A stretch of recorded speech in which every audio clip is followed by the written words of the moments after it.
A very good morning to all of you. Welcome to the Oculoplasty Subspeciality Day program. We have curated this program according to how oculoplasty is, what oculoplasty is, keeping in consideration the trainees, the fellows. There will be basic surgeries, intermediate and kind of advanced oculoplasty. So step-by-step approach to oculoplasty in various aspects. And we have... Can you just figure this out? This is not working. Sure, ma'am. Sure. So we will be starting the first session now, and I invite the chairpersons and the moderator to take over the session. Thank you. Thank you, Dr. Feroz. And this one, can we have the paper for the next session, please? So as Dr. Feroz introduced, this is a session specially meant for... Just a second. I can't hear anything.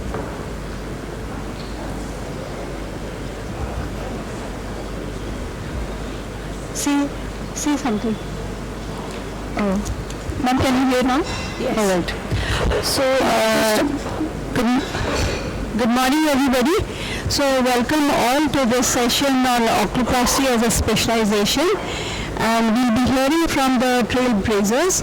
And the first talk is by Dr. Sonam Nisar, and she'll be talking why oculoplastics. I would like to invite our chairpersons for the session, and we have very eminent chairpersons with us. Dr. Usha Singh ma'am, she is already here, and we have Dr. Ashok Grover sir, our past president of OPI, and I invite sir to be here with us on the dais. So welcome sir, Dr. Ashok Grover sir. So he is a very experienced and learned person, and he wears many hats. He is past president of OPI, president of APSOPRS, past president of AIOC, and we welcome him. Dr. Solman, please. Hi everybody, and good morning. And at the outset, I'd like to thank Dr. Feroz for this fantastic program, curating it so beautifully. And my topic is why choose oculoplasty. And these are ophthalmic heroes, Sam, Gabby, Carla. Oscar is the only one currently doing oculoplasty, and I hope I can convince them to take up oculoplasty and tell them why oculoplasty is so special. So what is orbital oculoplastic surgery is that we deal with eyelids, lacrimal system, the orbit, the boring circuit, and the adjacent facial structures. Now it is extremely unique because we are trained ophthalmologists first and then specialized into eye plastic surgeries. So it gives us expertise in micro-incisions, microscopic working, and fine suturing. So this is like a combo offer where you get an ophthalmologist and you get an eye plastic surgeon there. So what is the spectrum of procedures that we do? We do eyelid droopy eyelid surgeries, we do entropion or eyelid malposition corrections, then lid cologonal surgeries, everything to do with eyelids. Of course, if you're turning and you have a lot of watering, that is something that we deal as well, the entire lacrimal drainage apparatus. Then we deal with a lot of trauma, orbital fractures, and cosmetic rehabilitation for enhancing eye as well. Besides that, we get to also deal with a lot of oncology, ocular oncology and orbital and adnexal oncology. We also deal with a lot of thyroid eye diseases and manage it medically during the active phase, and then do a cosmetic rehabilitation in the inactive phase. Besides that, a lot of aesthetic procedures such as autologous fat grafting, eyelid retraction corrections, and blepharoplasties all come under the spectrum of oculoplastic procedures. So there's never a dull day in the oculoplastic OPD. It's always an excitement. As they say, orbit is a Pandora's box. We sometimes fish out tumors, and sometimes burns. Sometimes we have organic foreign bodies also to fish out of the orbit. So I must tell you that this is a specialty which is never going to give you a burn out. It is only going to keep on increasing the excitement. Now, if you are in terms mentioned you missed ortho. Trust me, I tell you, we do everything related to that as well. We do fracture surgeries, we do replacements, we do vital plating, and also you can see the chisel and hammer that is used by ortho people. You're not going to miss ortho if you didn't get it, so don't worry about it. If you miss neurosurgery and fine precision surgery, we have navigation assisted surgeries where we work extremely close to the roof and in conjunction with our neurosurgeons as well. Now if you missed ENT, please don't worry. You'll be seeing a lot of nasal cavities, a lot more than what you imagine. There may be nasal endoscopic evaluations. And I must tell you, a lot of oculoplastic surgeries do endonasal DCIs, do endoscopic needle wall decompressions, and some antibiotic lesions are dealt with in conjunction with the ENT surgeons. Of course, if you're feeling a little bit artistic and a little sketchy, then you can also take up like the art of making exantration prosthesis or custom-made prosthesis. You will definitely not be missing plastic surgery because everything that a plastic surgeon does, we deal with it in just about the mid-third of the face. So autologous fat grafts, we have hard palate grafts, we have full-thickness skin grafts, and split skin grafts, and blepharoplasties. We do it all together. And not to miss the fact that we work together.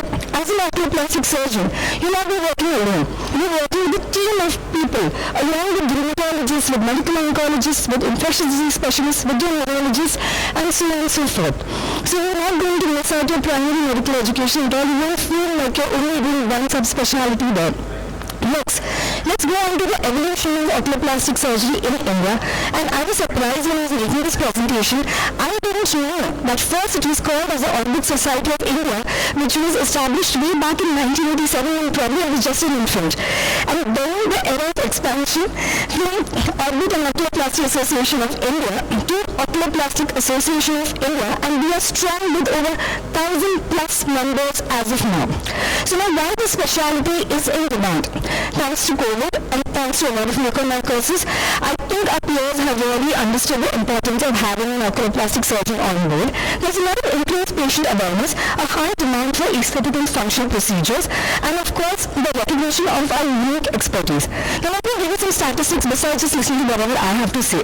So as per the compound annual growth rate, the rate of acceleration of the cosmetic surgery in India is about 10 to 12%, and the revenue generated only from the aesthetic market in India recorded in 2023 was 4.2 billion, which accounts for 7.4% of all the cosmetic surgeries around the globe. Now look at the ophthalmology market. The CAGR growth is 7.3%, which we already are a part of. But look at that growth that we can capitalize on. That is 10 to 12%, and that is a huge market. Now the training pathway that is needed to become an oculoplastic surgeon is that like any other subspecialty like a retina or a glaucoma or a neuroophthalm or an anterior segment surgeon. So it takes about more than a decade for you to get there.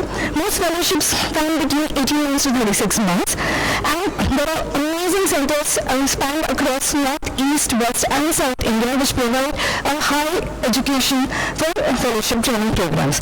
Now when you ask me what is there in store for us after oculoplasty, well I tell you it's not one. There are 6 ways that you can practice oculoplasty.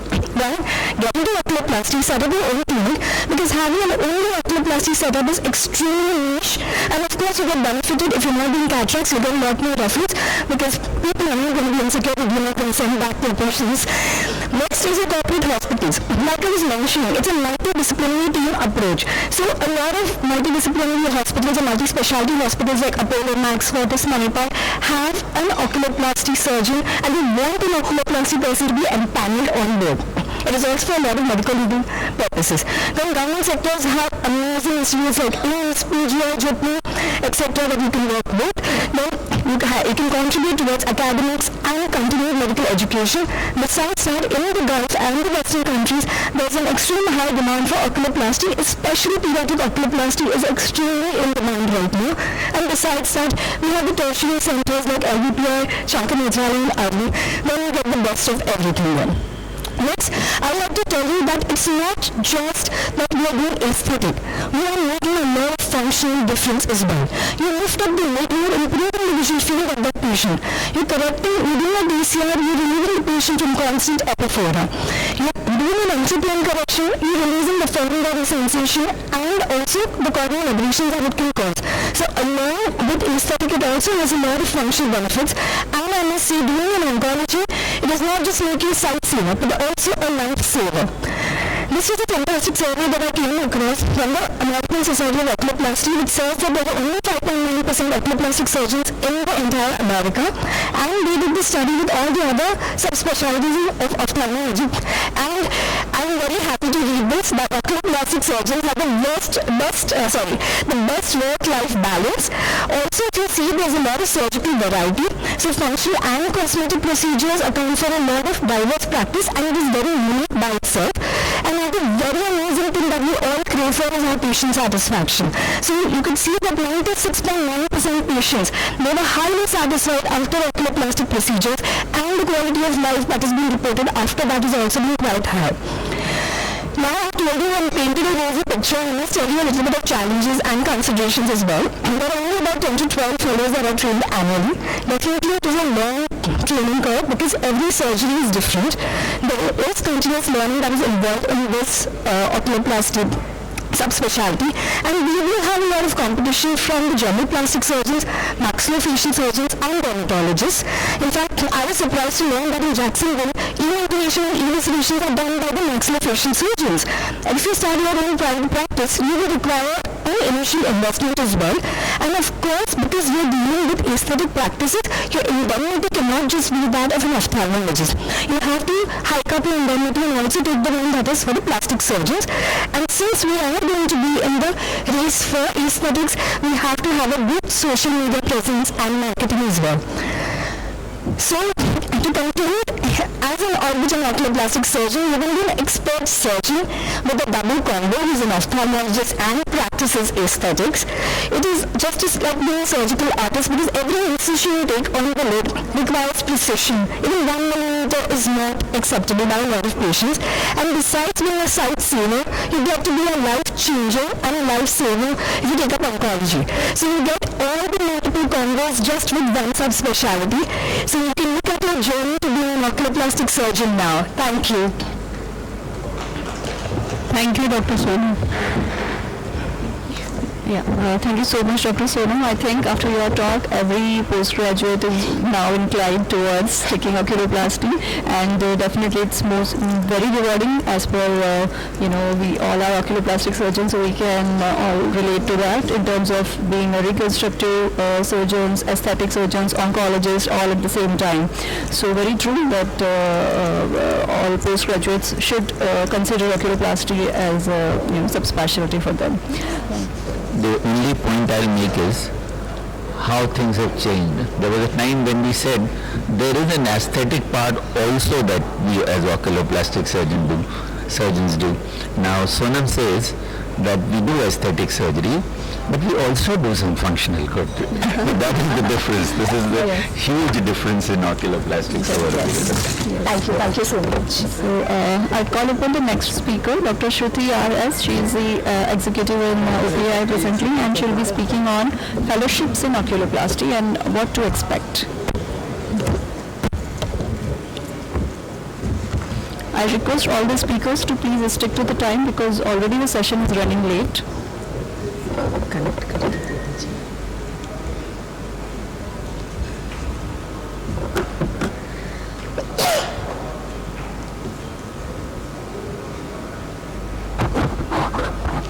A very good morning to one and all. At the outset, I would like to thank Dr. Firoz for giving me this opportunity. So my topic will be fellowship in oculoplasty and what to expect out of a fellowship in oculoplasty. So this talk is primarily focusing on the residents who are probably, thinking if to take oculoplasty or not. So moving from residency to fellowship is basically a step-up process. We know that during residency, be it MS or DND, we would not have had so much exposure of orbit oculoplasty or ocular oncology cases. We would have probably seen the tip of the iceberg, but the huge chunk of the iceberg lies behind. So once you focus on taking a fellowship after your residency, you have sort of decided to, step up. And the normal hearsay from outside is that fellowship, how much ever duration it is, be it 1 year, 1.5 years, 3 years, is usually a hectic and a very difficult, process. And people say that you'll have to forget your personal life may go sub-zero and all that. That could be the hearsay. But then when you choose oculoplasty, just like Dr. Sonam had rightly mentioned, we are discussing about a diversity of cases like be it in the eyelid, orbit, socket, lacrimal, oncology, fractures, trauma, aesthetics and all that.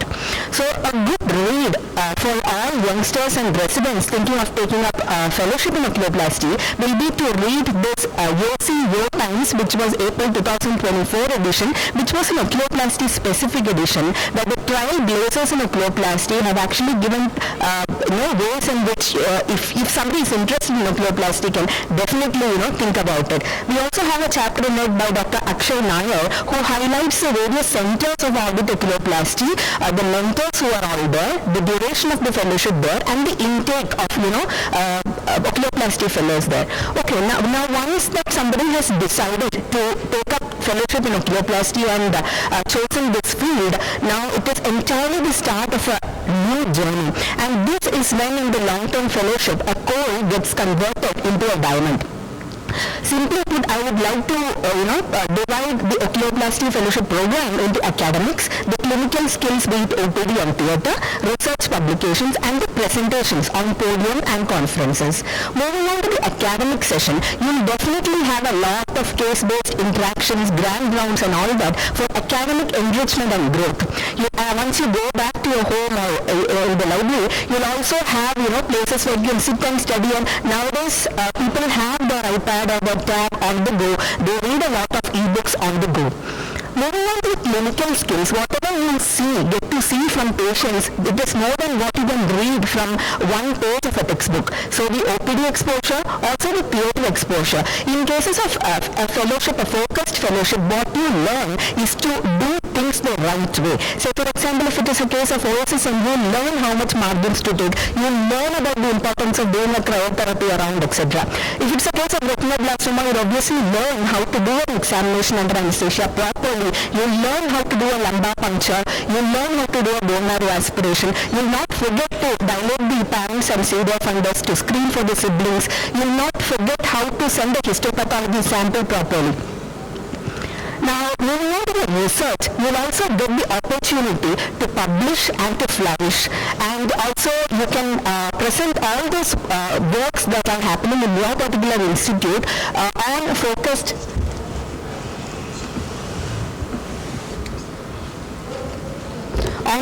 conferences, be it local, national or state level conferences. And I always believe that content is the king. So if you have a really good content, and if you are a good storyteller who can simplify difficult cases, then you may end up winning a few awards as well.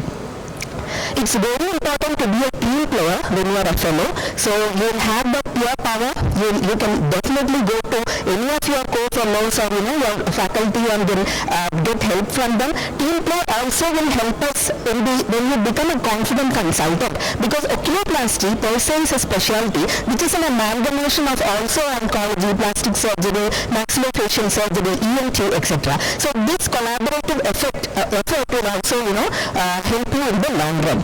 Also, a note on mentors. Mentors actually play a very vital impact on any fellow. I'm not talking much about mentor versus institute, because I know the next speaker is going to highlight about that. Now, the professional family is also something which we sort of get introduced to, and then we take for the long run. Remaining humble and remaining down to earth, which obviously we learn from the examples of our faculty, is also very important. So the main tip is to be open to learning so that you can be a confident consultant in the future. And it's always good not to take life too seriously. It will be good if you take a small break or have some lighter moments. Try to make every day happy at work and also when you go outside. So simply put, fellowship can also be fun, though it is hectic, and it's a very nice phase where you can sort of transform. So I just wanted to say that I have highlighted the importance of how focused fellowship in oculoplasty can actually be very helpful. So the perspective has actually changed. It is rather the metamorphosis of a person from residency to fellowship to being a confident consultant, and this journey is a lifelong learning journey. Thank you so much for your patient listening. Thank you, Dr. Shruti, and you have done your fellowship as well. So for the audience, I'd like to ask you this question: that how much it has enhanced your, professional career as an oculoplastic surgeon, the addition of fellowship in it. Yeah, so thank you so much, ma'am, for the question. I did my long-term fellowship from the MVP Hyderabad, so it was a 3-year program for us. Obviously, every day counted, and every month I was trying to, becoming a better version of myself, not only on the surgical skills part, but on all other fronts. It has actually made me a confident consultant to, look forward into the future. Thank you so much. So now I'd call upon Dr. Sumit Lamani to speak upon a very important topic. Whenever you are choosing a fellowship, what do you choose, a mentor or an institute? So Dr. Sumit is an associate professor at JJ Hospital, and he will be speaking on this topic.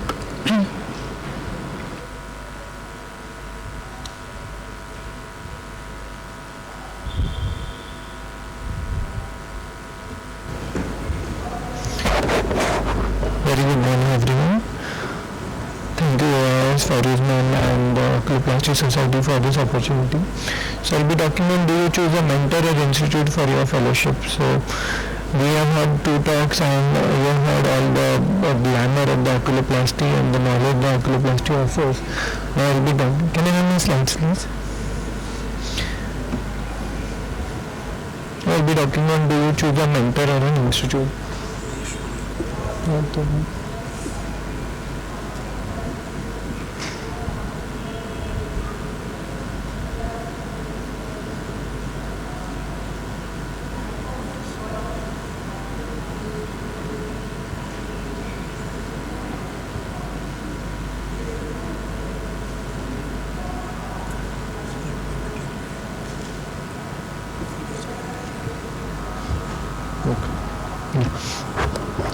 So I will be showing you a few pictures, and you may or may not identify them, but still let's see.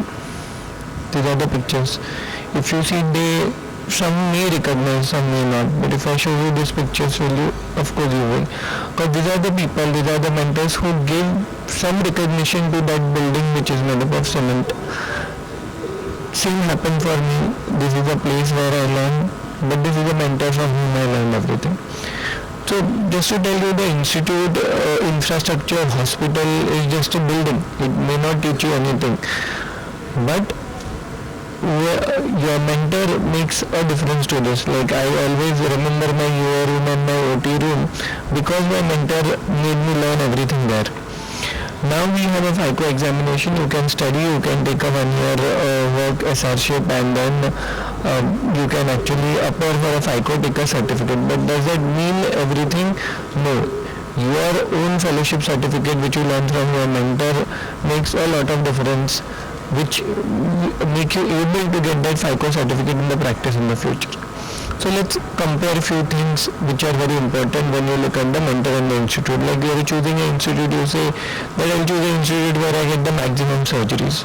So number of the surgeries, if I give you 2 options, you do 100 surgeries without any supervision, there is a high volume center, or you may just get 10 surgeries under a mentor supervision. Which one do you think holds some more value? Of course, 10 surgeries under mentor supervision. Study pattern, if I give you, there is a ample amount of library material, everything is there, and you can read however of articles you want, but there is again a place where a mentor takes a journal club weekly and teaches everything about the topic. Which you think will hold more value? Of course, with the mentor. Then again, the learning curve. You make a mistake, and then you learn, like with the high volume surgeries you are doing, but somebody has already done everything for you and then going to teach you the correct way to do it. More than the book, of course, your learning curve reduces. And all of us know the cost of learning. Everyone has done residency, fellowship, and they have seen after you make a mistake, after a complication is done, after PCR done, or after your suture got infection, then you know you always have a sleepless nights, which basically can be reduced when you do a fellowship with the experienced mentor. Again, fellowship does not end at year 1 year or 2 years of curriculum. It continues because you will keep on seeing cases which you have never seen in your fellowship. What do you do for that? You go and search for the article, of course, but your mentor will always be a phone call away, and just you can ask him that what to do here, and you will obviously get the correct answers. So what mentorship truly teaches us, how to handle complications, when not to operate. This is something that you learn over a period of time. Ethical boundaries and communications with the patients.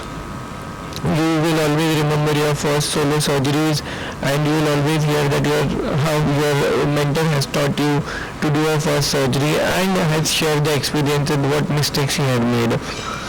So mentor wants to make you another mentor, and once you start becoming a mentor, let it be in a medical college, your own place, then you understand that what your mentor used to feel while teaching you. So of course it is very important to get into the shoes of the mentor as you finish your fellowship.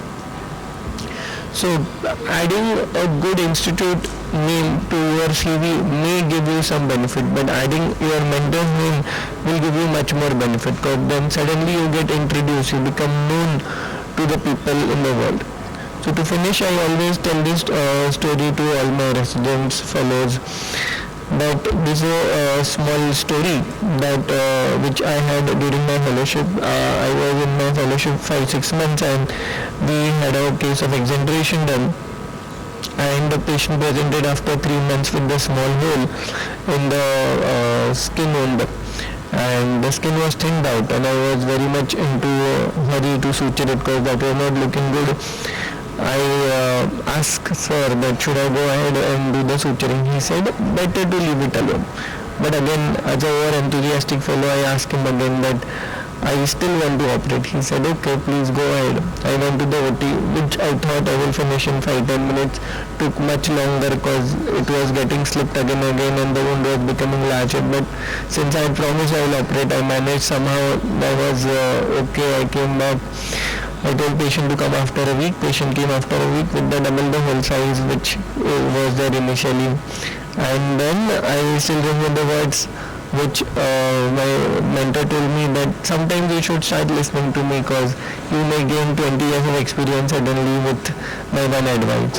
So of course, I trust you understand the gravity of this situation. it's very important that you learn, and before getting the certificate, your mentor certifies that you are okay to go ahead in the practice. So choose the hand that corrects you, not the building that impresses you. I hope you know what to choose now. Thank you for patient listening. Thank you, Dr. Sumit, for clarifying and putting the perspective. So each one has to make their own choice. We will move on to the next talk, and that is by Dr. Manju Meena, and she'll be talking on international exposure in oculoplasty. It's on this one. Excuse me. On this one. Excuse me. On this one I have to present or that one?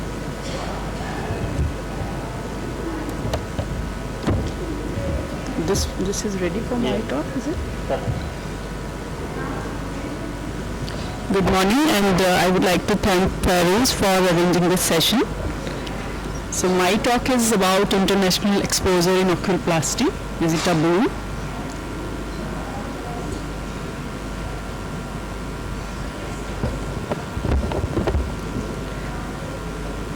So with the background that I had an international fellowship from Sydney Hospital, Sydney, Australia, and I also worked as an international consultant at Dennis Lim Eye Hospital, Shenzhen, China, I'll begin this talk.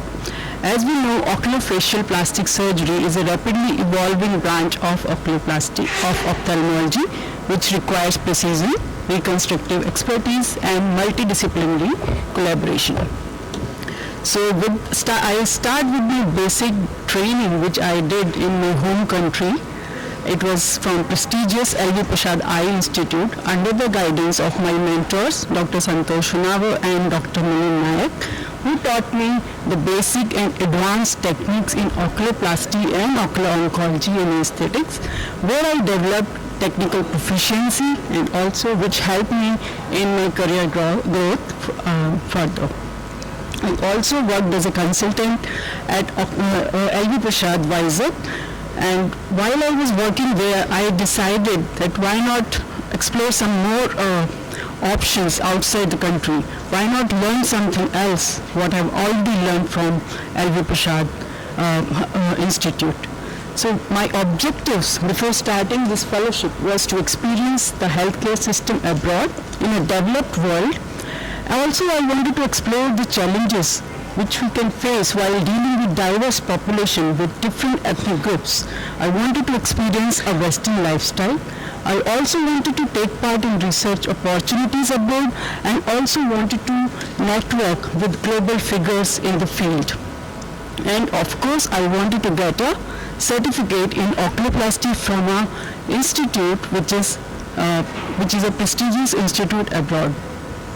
So there were several options when I was looking for fellowships, but I was looking for a funded one, and Sydney Hospital Foundation was the one. They were offering fully funded fellowship at that time, which was really important for me.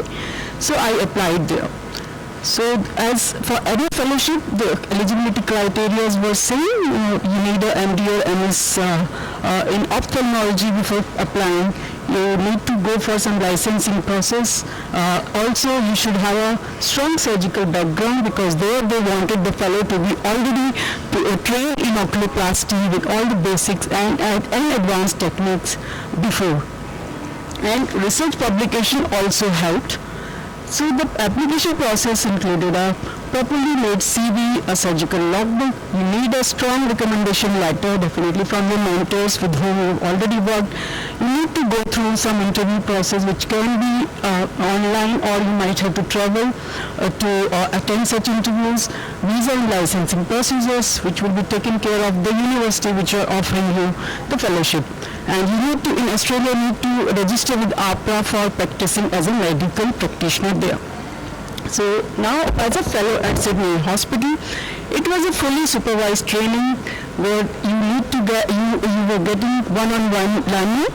You have surgical hands-on experience. It was a 1-year duration fellowship with lots of research publications opportunity. You were allowed to take part in the various the research projects which were going on at that time, and there were teaching opportunities to teach the the ophthalmology residents and students and the nursing staff at the hospital. So why is it a boom? So first of all, it was a standardized curriculum where we had fixed working hour. You will be, I was posted with 6 consultants, so obviously I was learning from 6 different people who were expert in their field at that time. These are my mentors, Dr. Ross Benjo and Dr. Peter Martin at Sydney Eye Hospital, from whom I learned various techniques, advanced reconstructive procedures in periocular malignancies, which are very, very common in that part of the world. Also periocular aesthetics I learned. I refined my techniques which I already learned from Sydney Hospital. There was an opportunity to work in private clinic where I got the opportunity to take care of the private patients who are really premium and they have a very high demand in terms of aesthetics and surgical outcomes. I also had the opportunity to travel to Myanmar to attend a community program which was organized by Sydney Hospital, where we were doing free of cost oculoplasty and cataract surgeries, and it was an annual program, so we used to travel there. So apart from all the things, these were the new techniques which I learned there. And at that time they were not very popular in our country. I was talking about 2012 and 14, and that was the time when endoscopy and Javed started that after that only. So these are the new procedures. Apart from that, I also took part in various research and academic activities which were conducted by University of Sydney. We took part as an instructor. I took part as an instructor in cadaveric dissection course at Sydney University. Also conducted various wet lab courses and workshops for the residents there, and also taught the students and the ophthalmology resident about oculoplasty techniques. Obviously, one most other advantage is that you develop a network with friendship with your mentors for lifetime, and the fellows which were there with you, they become your family. And obviously you learn to deal with different cultural group and the ethnicity. You also understand various pathologies which are unique to that particular ethnic group, and obviously you get better career prospects once you have international exposure or a experience or a fellowship. You are already eligible for various other opportunities overseas. I got selected as a consultant at Simarai Hospital because of my experience, and then as you know, China already has a very high population, so they have very high demand of oculoplasty, aesthetics as well as functional oculoplasty. So obviously you will get lots of hands-on while working with such a high number of population. And I developed certain techniques and also refined my technique for dealing with these various pathologies which are unique to Chinese eyes. Also, not to forget about the lucrative compensation which these outside our country we might get. It helps in personal and career growth. And once you are back to your country, you can always help in transferring your advanced knowledge to the next upcoming generation of future ophthalmologists. You can help in raising the healthcare standards of your country, and that also helps in improving the patient's outcome. So is it always a boon? Yes, one should not forget that lots of you need to pay some fellowship fees. You might have to pay a lot of amount for exams and licensing procedures. Living expenses in such countries is not easy. You might have to be prepared with that, and of course you might find some cultural challenges while you're traveling or living in the country, and you might have to have difficulty in languages also. There might be some across you can say nowadays it's very common, geopolitical issues are going on, so that is another challenge you might face. And definitely it's a very, very competitive selection process. So if I talk about the balance perspective, it is a boon if you have clear career goals, if you have an intention to come back and transfer knowledge. It's not necessarily essential if you have a strong local training program available, if you have financial constraint, or if your practice is only limited to basic oculoplasty, then you don't need to go for such advanced learning program. So to conclude, international exposure in oculoplasty, it can be a major boon when aligned with career objectives, academic aspiration, and commitment to service. However, it is not the only pathway to excellence, and with this line I will just conclude. Success is a journey, it's not a destiny, so one should remember that. Thank you.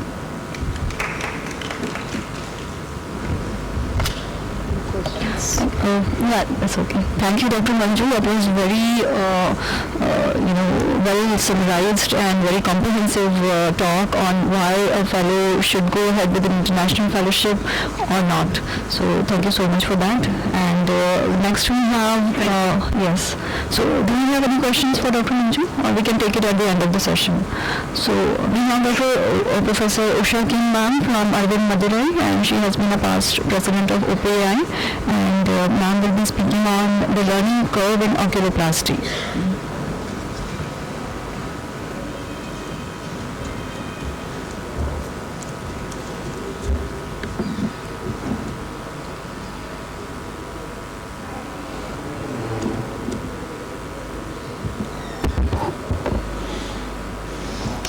Thank you so much, Dr. Fairuz and the chairpersons. I think it is meant to be for the new uptakes and also the beginners, but anyway we will augment our fine feelings towards oculoplasty. So I shall. So what they actually don't tell us about oculoplastics in the beginning before we venture into this field is it's not just eyelids, it's not just cosmetics, and it's not easy, it's not linear. These are things that are never disclosed to us as a new entrant. When I chose oculoplasty, I might sound a bit antique, but then I do not still belong to the boomer group, so I'm a little towards your side. But anyway, the question that was asked to me was, why not retina? Why not cornea? Why not glaucoma? And everybody used to say, isn't this just a cosmetic surgery? So, but what they don't tell you is, oculoplasty is anatomy at its most unforgiving. As was mentioned by previous speakers, millimeters decide vision, function, and identity. I always compare, I'm a prolific cataract surgeon as well. In our institute, it's mandatory that we do a cataract surgery also. So whenever I do cataract surgery, it's like playing on the piano. Please don't quote me, the other side is watching. So it's like playing on the piano, cataract surgery, where you can even close your eyes and still play. I don't close my eyes and do cataract surgeries. I'm saying it's an analogy. And while I perform an oculoplasty surgery, it's like painting, where an extra stroke can destroy the painting, or a lack of one extra dot can keep the picture incomplete. So the learning curve begins the day you realize this is both reconstructive science and artistic responsibility. The first shock, the depth of anatomy. Orbit surgery literally humbles you. Actually, it bashes your ego completely. Textbooks you all know as two-dimensional. A lot of times in the beginning you used to wonder, what is this? What did I see in the book and what am I seeing here? Orbit is not two-dimensional. Bleeding, narrow space, vital structures. The learning curve is steep because there's no margin for ego. In oculoplasty, confidence must follow competence, never precede it. I also have another way of putting it. No bold is old, no old is bold. So it can be used for both ways. Risk-taking is good, but I think the apt analogy was given by Sumit. He said, Santosh clearly told you not to do it, but you wanted to do it. Sometimes we learn it by burning our own fingers. So some mentors stay quiet and let you feel the burn, while others impose it on you. The mentors can choose what they want to. The learning curve is not just surgical. It's technical mastery, aesthetic judgment. It's very, very important. So your sense of a lot of things would fall in place when you have this aesthetic judgment. And most important is the emotional intelligence. Oculoplasty taught me that surgery alone is not enough. You must restore function, preserve symmetry, manage expectations, handle dissatisfaction. So when I say manage expectations, a lot of times in other procedures like cataracts, it's all about vision. Whereas in oculoplasty, you will have to tell the patient exactly what you are intending to do and what you expect. Never ever hype up expectations. My statement to every patient is, I will make sure that it's not worse than what I'm starting with. Definitely it's going to be a little better. How much, I cannot, because these patients would come and ask you, what percentage will you make it better and what guarantee will you give? I will say there is no guarantee or no warranty here. There is only one assurance that it's going to not look worse than what it started with. A cataract patient sees better the next day, sometimes the very day. An aesthetic patient evaluates you for months, for years probably. The learning curve is psychological as much as surgical. I always say a cataract surgery, when messed up, only the patient and the doctor will know. But when an oculoplastic surgeon messes up with the patient, the world will know. Please remember, he is your walking marketing agent. Again, my turning point, a young trauma patient with lid loss and facial asymmetry came to me. Technically, I could reconstruct decently, but what stayed with me was when she asked, "Will I look normal again?" That day I realized we don't just operate on tissue, we operate on confidence. That case changed how I approach every surgery. Precision, mostly with, I think, filled up with empathy. That was when my learning curve actually matured. We often give results what convinces us, but what's more important is the result that convinces the patient, what makes them happy. Breaking my own shell was by taking up complex cases, sought mentors actively. However grown up you are, please seek out not to just one mentor, to multiple mentors. Everyone has something to offer you. Every surgeon has some technique which is unique to them. You should train beyond the comfort zone. Often we like to be in that comfort zone, not get out of it. I spoke a lot, presented in a lot of meetings, shared a lot of techniques.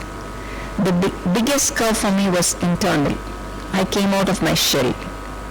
Early on, I hesitated to take up complex orbital or aesthetic cases independently.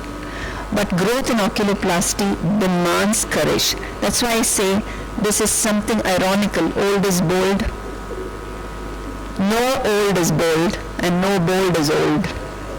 I chose to step forward, ask uncomfortable questions, seek criticism, travel for exposure, share outcomes, good and bad. Often the bad are hidden under the rug, but I think it's important for us to share the bad also. The learning curve accelerates when humility meets initiative. The young oculoplasty aspirant should master anatomy. Lot of times anatomy is learned on the surgical table. Anatomy has to be preceding before you even raise your scalpel. Respect the aesthetics, document everything, find a mentor, be patient with yourself. You can't start off on the day one. You'll have to be patient with yourself. It can be months, it can be sometimes years as well. Oculoplasty is not learnt in months. It is shaped over years. The scars will teach you. Complications will teach you. Patience will teach you. The learning curve never ends. And that's exactly why the specialty is extraordinary. And that's why people like Dr. Grover, who started the Orbit Society of India, is still here waiting to learn some new technique even today. Thank you very much. Beautifully spoken, Usha. Nobody should have anything to say after what you've spoken. But beautifully summed up. I think everything that I wanted to say has been covered so beautifully, so succinctly. I'll just show my slide.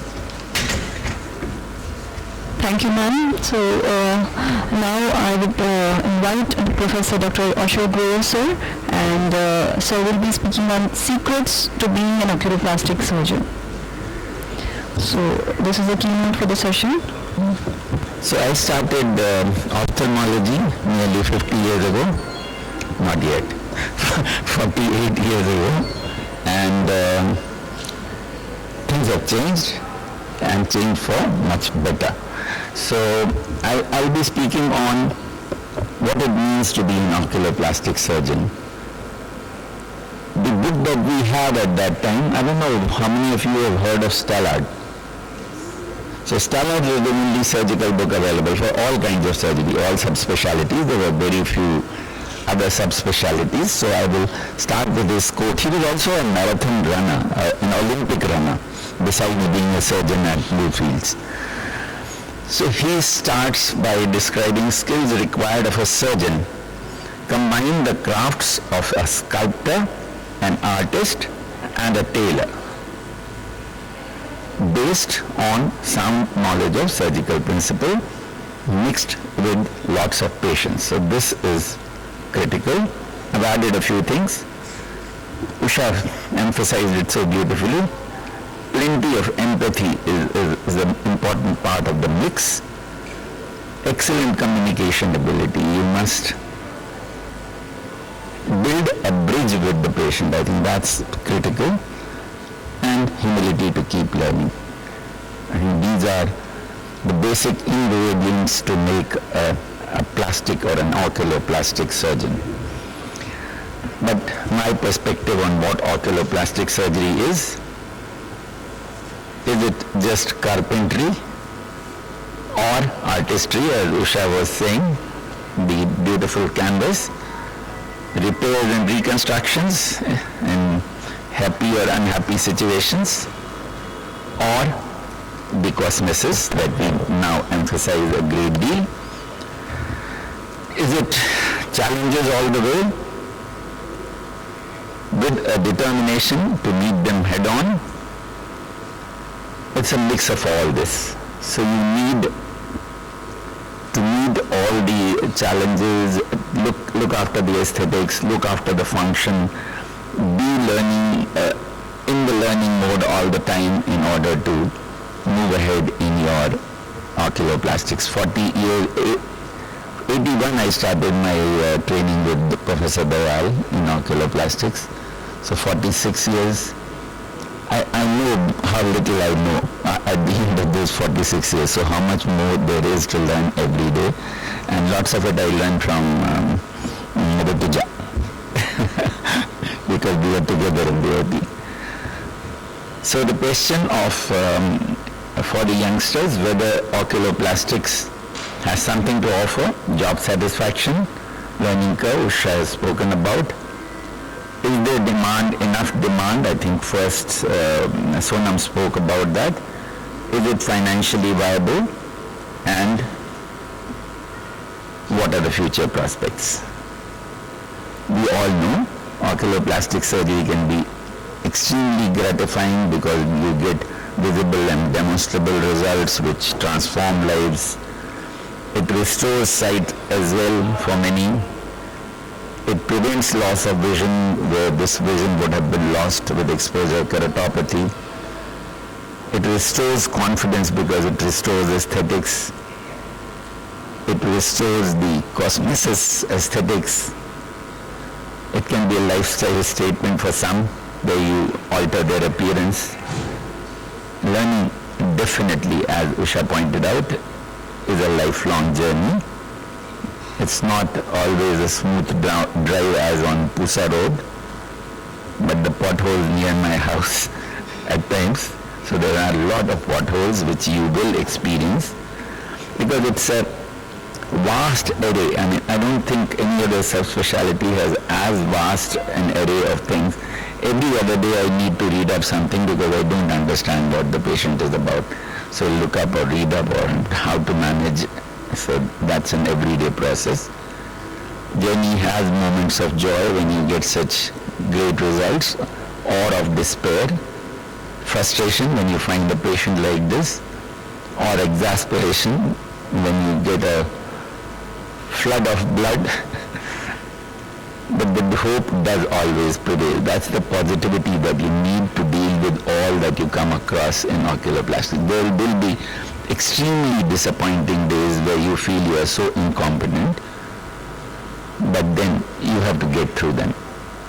But is there enough opportunity? I think workload is like this. No shortage in our country, that's the advantage. But is there enough sustenance? It is a reasonably paying specialty. I'm sure all of you will agree on that. But as youngsters, you often need to travel to multiple centers or multiple cities in the beginning.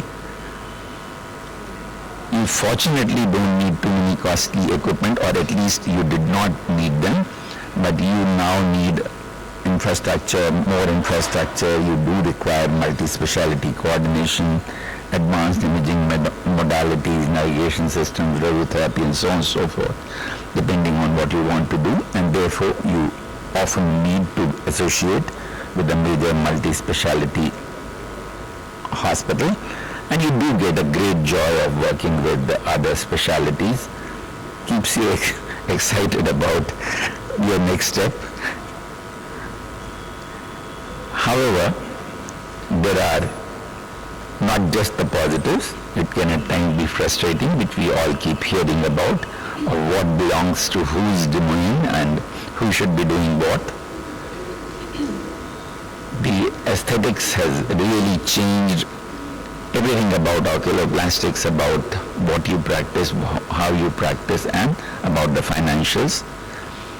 Joys and rewards exceed the efforts that you put in. There's no denying that. You will get lots of rewards for the effort that you put in. But as they say, जितना गुड़ डालोगे उतना मीठा होगा. So it will have to be your ability to immerse yourself in the specialty and your ability to keep learning and keep thinking of advancing ahead. So what does being an oculoplastic surgeon mean finally, to conclude?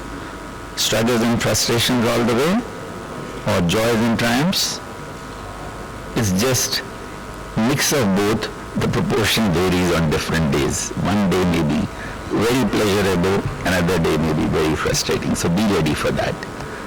So most of all, lifelong learning experience. But I'll conclude with what Usha said. No practice of oculoplastics is complete without compassion and empathy, that building that bridge with the patient. As Aristotle said, educating the brain without educating the heart is no education at all. And empathy is the bridge that connects hearts and minds. Thank you. Thank you so much, sir. And very truly said that our learning as oculoplastic surgeon constantly evolves, and it's great to know that in the 38 years of your journey of oculoplasty, you are one of the pioneer for bringing the Society of India.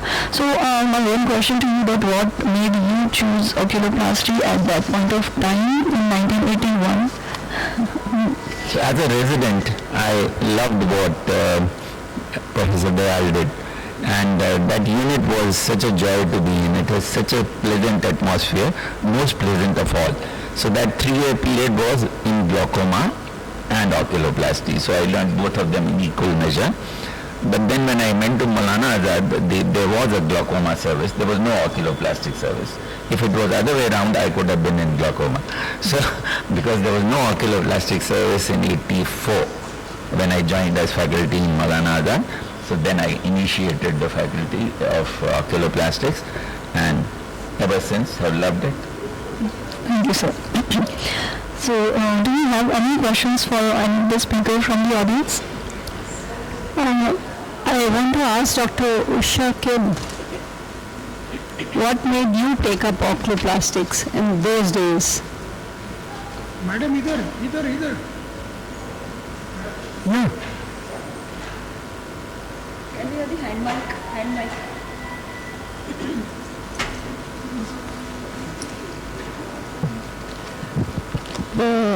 I'll have to confess at this point of time, it was not, my choice was cornea, so I did a double fellowship in cornea way back, and it was chance that brought me to oculoplasty, but no regrets till date. In fact, I extrapolated what I learned in cornea in oculoplasty. So just curiosity, how many had first choice as oculoplastics?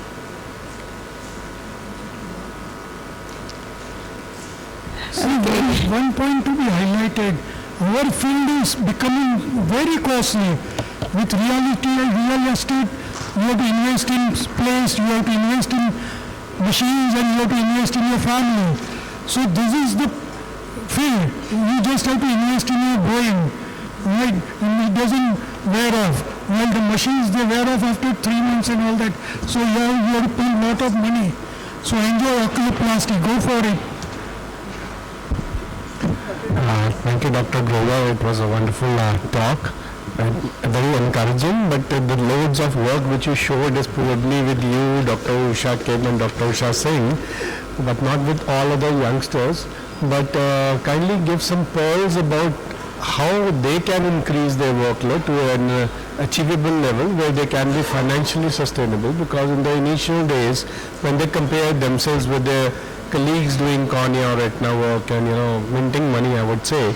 So there are days of frustrations when they don't have enough, and those are the days when if they are not sticking to their specialty, they tend to drift apart, and once they drift apart, they never come back to the core oculoplasty. So kindly give some insight in that. I agree with that. That's why I alluded to the need in the beginning to tap as many sources as possible. Now that oculoplastics is increasingly shifting to oculoplastics alone, you need to diversify the number of centers you coordinate with so that you have a referral practice. Maybe you need to go and operate in different centers or different cities in the beginning till you get enough load. So that is in a private practice. Of course, if you're starting in a big institution, it's not so much of an issue that you will have a already base for referral, but you have to develop a greater rapport even in a bigger institution with other subspecialties, other specialties, with plastic surgeons. Like in the beginning, we had some issues of what we should be doing, what they should be doing in our big hospital like Gangaram Hospital, but gradually those boundaries have been drawn so beautifully that they don't touch the eyelid reconstructions. They would not do a ptosis now. They would not do floor and media wall repairs. We will not do a lateral or ZMC fracture or something, and we let them handle that. They will always let them handle floors and medial walls. So develop that kind of relationship with everybody, with your referral base, respect them, show your work, show that you are able to give that quality which other subspecialists like plastic surgeons are not able to give. Then you will start getting them to be involved with your work and learn to develop closer rapport with other general ophthalmologists to get enough referral practice. I think oculoplasty has such a wide scope that I don't think any of the young oculoplastic surgeon is going to have any such constraints of not having patient load. And I think within this oculoplastic, if you are setting an aesthetic practice alone, like Dr. Shubhra is here with us. Dr. Shubhra? Yeah, so she has set an example by setting up an aesthetic practice on her own, and that's a dedicated cosmetic practice. So I think that one, if that can flourish, then oculoplasty has such a wide scope that it should flourish. And we are a handful of people all over India, 600 to 1,000, and in my state I can vouch that there is a huge demand and the waiting list is going very long. So Dr. Shubhra will have to have your opinion that what challenges you faced and how did you overcome while setting up a practice of aesthetics in your career.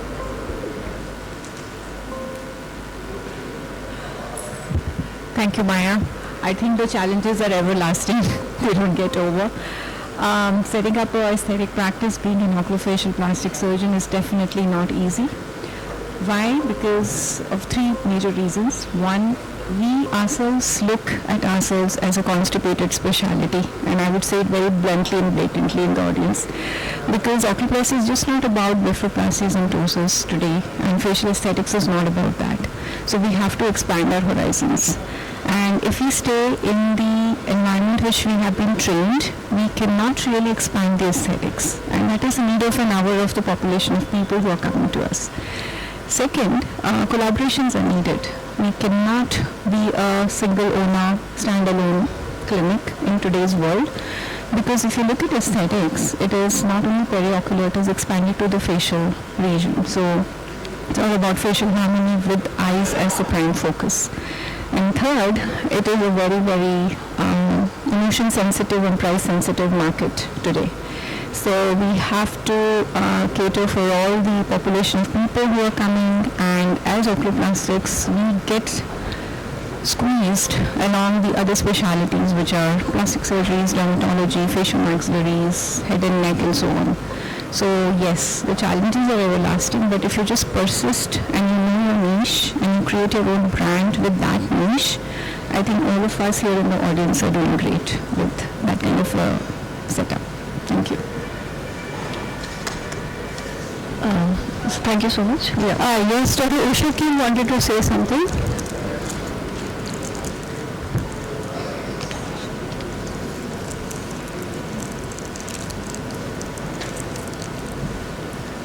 the question that Raman had raised was, is it possible for a standalone oculoplastic surgeon to survive? Yes, it is possible, because one, the oculoplastic surgeon in the initial years have to go around, fish for their cases, prove themselves, and then set up their own clinic, as was mentioned. I think several of us mentioned that point. But what you need to understand is you have to respect the other person who's referring to you. Meaning, if you're going to be a standalone oculoplastic surgeon, you remain that. You don't go as a ghost surgeon for cataract and to other institutes. So people are really worried. They want to make sure that if I send a case of entropion, immaterial of the fact that there is a glaring mature cataract, you have to just stop with your entropion correction, refer the patient back to the referring doctor. That's the respect you show for that referring doctor, number one. The same holds good for an institution as well.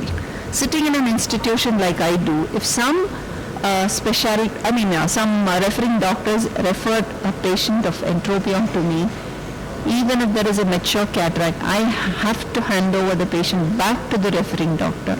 I think it's a question of mutual respect for each other, which I think has to be inculcated in our own ophthalmologist society as well.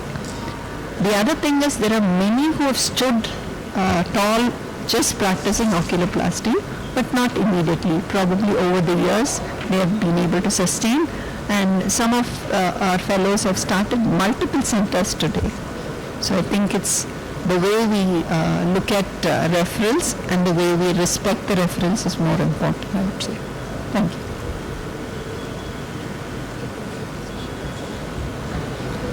Thank you, ma'am, for okay. Yeah. So another point I want to add is while we are doing the oculoplasty fellowship, so we have a mentor, of course.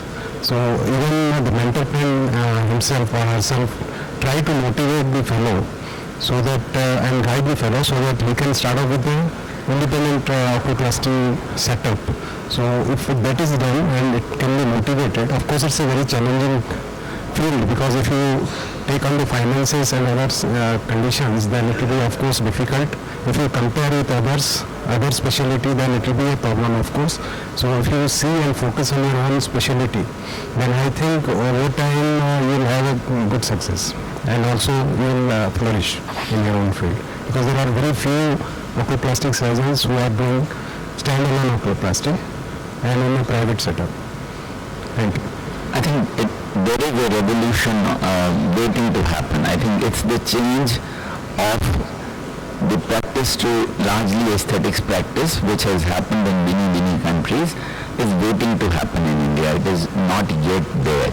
And this will come about with the overall socio-economic growth.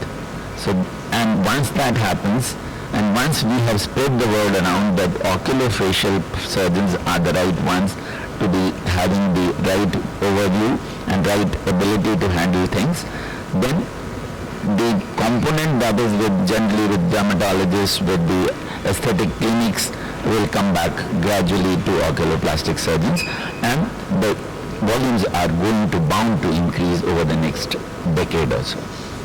So the economic viability will come. And thank you for a wonderful session. Please go. Thank you everybody for the patient hearing, and there are a lot of takeaway points. And if I may just add to what Dr. Sumit had said regarding a mentor. So I still remember my days. I didn't have one particular mentor when I was doing my MS. So I used to see some few oculoplastic procedures being done by teachers, some senior residents, and when I joined as faculty, I liked oculoplasty, so it was given to me. So after that, you're on your own. So whatever, you don't just see one case, only a ptosis or something which you like, you have to face and manage all the cases which come to you, whether it's a vascular lesion, whether it's a, a trauma case, or everything you are doing. So those days I had to really teach myself. I would attend conferences, hear the teachers, the speakers, and I would go to some other places, see how they were doing. So I would say almost all the people in oculoplasty in those times were my teacher and mentors. So it's not just one mentor, but a great institute also does throw you into the open field, and that is where you have to find your feet, you have to learn everything, teach yourself by whatever means, and then come up with the best solutions for your patient. And the best way to have patient is to build a reputation for yourself by your good work. By doing good work, and even if it is challenging, you find new ways of how to help the patient. So that is what creates your reputation, and you get patients. It's not by me telling the patient to come or telling somebody to refer, but once you've done something, your name spreads and people send it to you. So that's my take on it. So with this, we end this session. Thank you all very much. Yeah, I request all the speakers to please join for a group photograph.